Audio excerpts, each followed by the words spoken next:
I am currently at the beautiful Tioman Island in Malaysia, and we just spent 4 incredible days here. I meant to vlog the whole story from how we got here, starting at the ferry, but that didn't exactly go as planned, so I'm going to tell you what happened later. But I just can't wait to share everything with you, from the transport, how we got here, where we're staying, what the food options have been like, and all the activities that we got up to. Let's get started. Now let's talk about how we got here. So our journey began in KL, where we spent the first 6 nights. We then drove from KL to Mersing with our friends in a private car. That took about 4.5 hours. We did decide to spend a night in Mersing before catching a ferry. Now with the ferry to get over to Tioman Island, I recommend that you book that directly through kataferry.com. That was 120 ringgit per adult and 80 ringgit per child. Of course, this is going to change depending on the season and the time of day, so yeah, the prices can vary. I will include the conversions above as well, as per usual, just for your convenience, so that you can see it in your own currency. Now let's talk about what happened on the ferry. So what I intended to do on our trip here was to get on the ferry and vlog from the get-go, but the sea was rough that day, and basically the ferry had different plans. I got so ill, so I would say that was something that I was not expecting. It has never happened to me before. Basically the ferry was literally just going up and down, and we quickly realized that everybody was feeling the same way. Thankfully the company does offer sick bags, and we noticed that everybody was rushing over to grab them because we just felt so sick. So unfortunately I couldn't start vlogging from there. Luckily, my husband David, he didn't get as sick as I did, so he was able to look after me and the kids, who also were feeling quite sick as well. And my recommendation, if you're on the ferry on a rough day, is to make sure that you can go outside. You can sit down and just look at the horizon and get some fresh air. If you can't go outside of the ferry, at the very least try to get a window seat so that you can keep your eyesight on the horizon. That should help settle things down. So I know that now for our way back to Mersing tomorrow. Another thing to keep in mind is that when you go to the jetty to get on the ferry, you are going to need the printed copy of your ticket. You can do this at the Harbour Centre. It's going to cost you 1 RM per ticket to print it out. And you're also going to have to pay for conservation fees before you're able to get on the ferry as well. This costs 30 RM per adult and 15 RM per child as well. Once we arrived on Tioman Island, we got off at the Tekek jetty. When it comes to Tioman Island, there are multiple bays that you can choose from to stay at, and we decided to stay on the other side of the island on Juara Beach, and I would say that this was absolutely worth it. The only tricky thing is that you have to find transportation to get to your accommodation. Thankfully, our hotel did offer this, so we paid 225 ringgit for a return transfer from the Tekek jetty to the hotel and back on our departure day. So I'll say that was absolutely worth it. And I will say that this is where the true adventure really started. Once at the Tekek jetty, we got picked up by a 4x4, and now we can understand why you need that. Essentially, when you're crossing the island, you're having to drive over a hill or a mountain, a very steep one at that, and you are driving through the rainforest. And I will have to say that that was a whole experience on its own. The kids had so much fun. We were able to sit at the back of the truck and just essentially enjoy the first glimpses of this beautiful island and everything that it has to offer. Now let's talk about our accommodation. We are staying at the Barat Tioman Beach Resort. We spent 556 Malaysian ringgit per night. Let's go check out our room. And this is our room. Come on in. So we have a family room. We've got a double bed and 2 set of bunks. We have come here with family friends, and so their child is staying with us just to help everybody reduce their costs. And it's very spacious. It looks very comfortable. We have an air conditioner, which we'd most certainly need.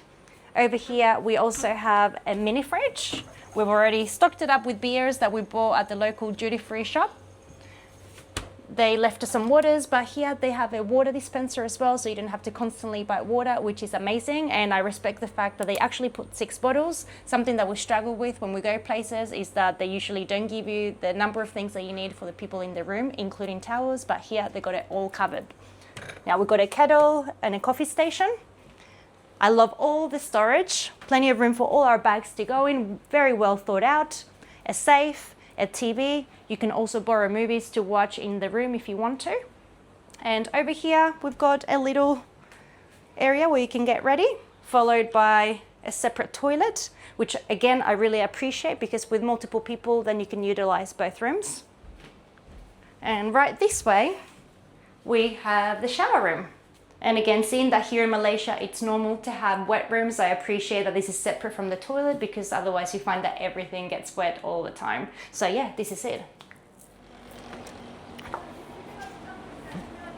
Let me know in the comment section below what you think about our accommodation. Do you think it's worth it? Do you think it's overpriced? I would love to hear your thoughts. Now we're going to take a look at the rest of the facilities in this resort.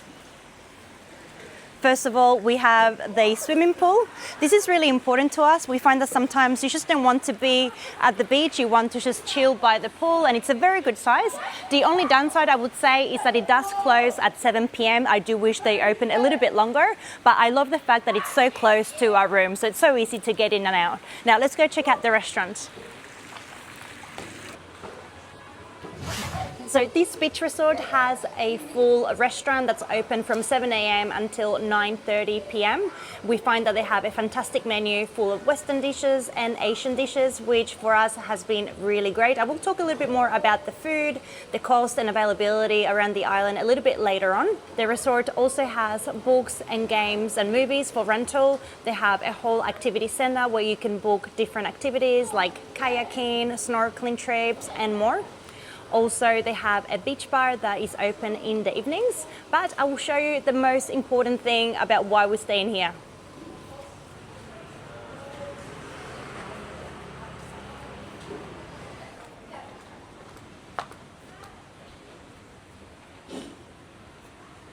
And the main reason we're staying here is because of this. We are on the beachfront. The sea is only a stone throw away and the beach is absolutely gorgeous. As you can see right now, the water is very calm, so we find this bay very safe for swimming. We have really enjoyed it, which takes me into the next section. I want to talk about all the activities that you can get up to while you are on Tioman Island. Now let's talk about the activities. I want to tell you about all the things that we got up to while we spent time on Tioman Island. The first one is so obvious, and that is swimming in the sea. Right now the water is very calm, but the first 2 days we were here, we had some awesome waves for the kids to be able to buddy surf, so that was a lot of fun. What we find about this beach is that it is so big and wide that at no point do you feel like it's so busy that you just can't enjoy yourself or relax. So we find this place perfect to just be able to lie down on the beach and chill. Also, I mentioned that this resort has an activity center, but you're going to find these activities all throughout the island, from kayaking to snorkeling to diving as well, so that is available. When it comes to snorkeling, here on this particular beach, there is really not too many snorkeling spots. We have tried, but we haven't been able to see much. You can do that on the other side of the island. If it is your priority to snorkel while on Tioman Island, I recommend that you do a boat tour. They do cost from about 100 to 140 ringgit per person. For us, this particular time, it's not worth it. We do find that for a family of 5, that is quite an expensive activity to do. And also, it's because we do have other places that we're going to be visiting later on our trip where we're going to have the possibility to snorkel, so we're not in a rush to do that right away. Also, what we love about this particular section of the beach and the resort is that it is located right at the end, so it is really quite quiet. There's not a lot of traffic. One of our favorite things that we have done whilst on the Tioman Island is hiking. There is actually a hike very nearby to our hotel, so directly at the end of the beach you turn off and you can hike to a waterfall, and you can do this unguided. There are multiple waterfalls or hikes that you can do throughout the island. Some are a bit higher in intensity if you are into that. For us, that one was absolutely perfect because it only took about 40 minutes and it had a bit of a climb, but it wasn't too difficult for the kids. Now all we had to do was literally walk across to the end and find the point where we had to cross a little river or a creek, and this is where the fun started. We had a raft that we had to pull ourselves onto the other side, and that was a ton of fun. Once you cross over, it is very straightforward. You're not going to get lost, and then you are met by a beautiful waterfall with nice, clean, cool waters. Even the hike itself was amazing for the kids because we were able to spot all sorts of animals. So here on the island, you're going to find lots of different wildlife. On the hike alone, we were able to see different types of monkeys, lizards, snakes, and all sorts. So it was a lot of fun. So I do recommend that you give it a go. The other thing that I will mention now is that you can rent bicycles and motorbikes to move around Juara Beach. The only thing that you need to know is that you can't use them to cross over to the other side of the island. It is extremely steep, so it's not something that I would recommend regardless. But if you would like to rent a bicycle, they do start at about 10 ringgit, and you can basically just ride all across the Juara Beach Bay. Another thing that I would like to mention is that if you are into seeing more of the fauna and flora of the island, there are tours available. You can get a guide to take you to all these different areas. One of the attractions here is the Rafflesia, hopefully I'm pronouncing that correctly, or the stinking corpse lily flower, which is one of the biggest in the world. And it's not something that we've been able to do while we're here, but definitely something that you should check out if you can. If you are into seeing sunrises or sunsets on Juara Beach, you're going to get a good sunrise point located right here. And in fact, we did wake up this morning to watch the sunrise. Actually, that is a lie. We were up to watch Argentina beat England this morning, which is also the reason why I'm a little bit croaky right now. I was busy celebrating those incredible goals. My apologies to my England audience. But yeah, if you want to see sunrises, come here. If you want to see a good sunset, stay on the other side of the island. Something to point out with island weather is that it is very unpredictable. When we first arrived, we had a ton of rain.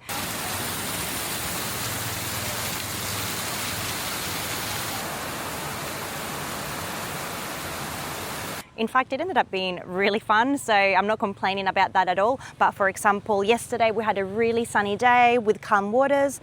This morning, again, it was sunny, and now it looks like we got more rain on the way. Let's talk about the food here on the island. This is something that I was a little bit concerned about because, first of all, our kids are new to Malaysian food, as are we, and also because we were told that on this side of the island, you're not going to find a lot of options, but basically, that hasn't actually been true at all. One of the upsides of staying at this particular resort, like I mentioned earlier, is that they do have their own restaurant that is open all day long, and their menu and the prices are really reasonable. So we were able to find all sorts of Western food and Asian food to suit all palates. Also, there are many restaurants to pick from as well on this side of the beach. Just a few meters away, you will find the very first restaurant offering burgers and more local food. As for the prices, if your budget doesn't allow, you can find affordable local food. That is not a problem. The only thing where I found a big difference, for example, is with the cost of alcohol and snacks. In general, the prices seem to be about 3 to 4 times of what you would find on the mainland. But if you would like to keep it on the lower cost, honestly, it's no problem at all. Even at our resort, we find that you find dishes from between 15 RM to 30 RM per dish. And I think that's a really good price for a resort on an island in the middle of nowhere. Of course, we are traveling with friends, so we haven't taken the time to vlog while we're eating or showing you every single meal that we had. But the truth is, we haven't had a single bad meal since we arrived, and we have tried multiple restaurants and cafes. When it comes to alcohol, there is duty-free on the island, and I do recommend that you stop there if you're into beers particularly. We find the prices of beer from about 5 RM per can and going upwards from there. Our friends have mentioned, for example, that for the rest of the items, spirits and other drinks like wine, they don't appear to be that much different from the mainline in price. Luckily for us, our hotel did offer to stop at the duty-free before we made the way to our hotel. It is on the other side, so if you are staying on this side, it's going to be tricky to come back and forth, so that make sure that you buy everything that you need when you first arrive. I want to talk about a couple of the highlights of being on Tioman Island. The first one is this absolutely gorgeous beach.